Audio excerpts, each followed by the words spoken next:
Alright, here we go. Hey everybody, welcome back to another video. My name is Isaac, and if you're new to the channel, this is going to be a very different video than what I normally upload. That's because it is Christmas Eve, and I thought it would be really cool if I went over a big event that happened on Christmas Eve back in 1968. And it all has to do with this photo. This is called the Earthrise photo, and it was taken by astronaut William Anders during the Apollo 8 mission, which was the first crewed mission to orbit the moon. Alright, let me give you a little bit of background on the Apollo 8 mission. First off, they did not land on the moon and go hang out. We all know that that was Apollo 11. So what was Apollo 8? Well, Apollo 8 was the first crewed mission of the astronauts around the moon. In that case, we basically went all the way to the moon, but we didn't land. We just took an orbit around and then we came back to Earth. Now, this photo was taken on December 24th. It was taken by William Anders. And what makes it such a cool photo is because you have the Earth rising behind the moon, whereas on Earth we might see either the moon or the sun. We might call it the sunrise and the moonrise. But this is just a vantage point that we've never been able to see before. We're seeing the Earth rising behind the moon.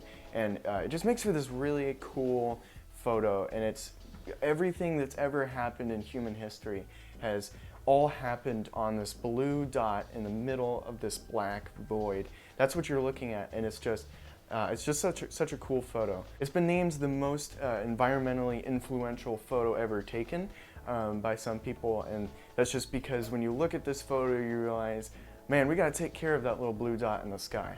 Now, the cool part of the story to me has nothing to do with this picture at all. It actually has to do with what happened before that picture was taken, before they even came out from the other side of the moon. Before they went behind the moon, they had the opportunity to say a goodnight message broadcast to the world, and they could say essentially whatever they wanted that would fly with NASA's regulations. And out of anything they could have possibly said, they chose to read from the book of Genesis. They decided to read the creation story.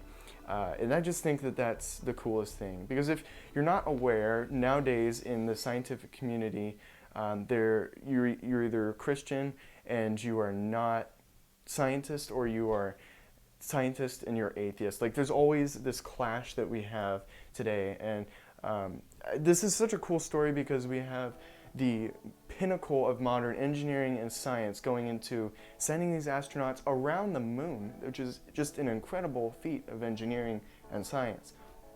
And what they chose to do with their opportunity to broadcast one message to the entire world, it wasn't anything to do with themselves. It didn't even talk about our own achievement of getting to the moon.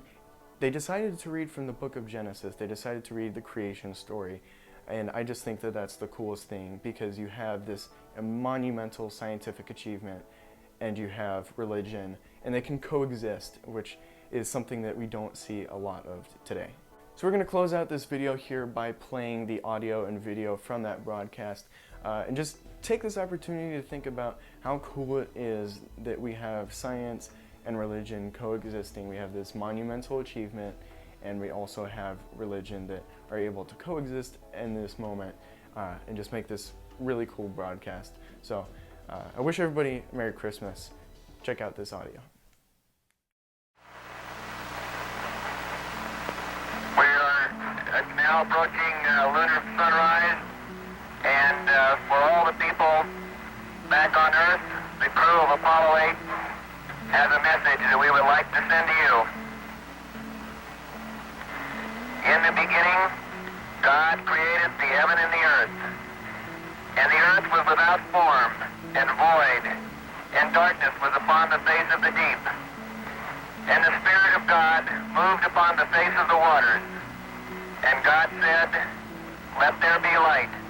And there was light. And God saw the light, that it was good, and divided the light from the darkness.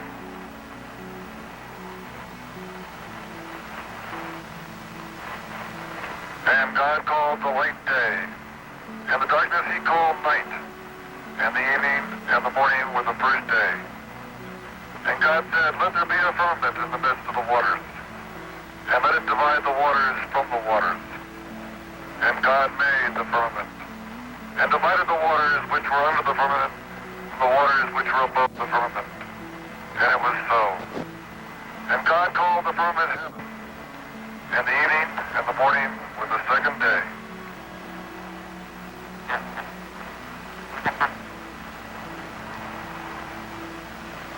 And God said, let the waters under the heaven be gathered together into one place, and let the dry land appear, and it was so. And God called the dry land earth, and the gathering together of the waters called he seas. And God saw that it was good. And from the crew of Apollo 8, we clothed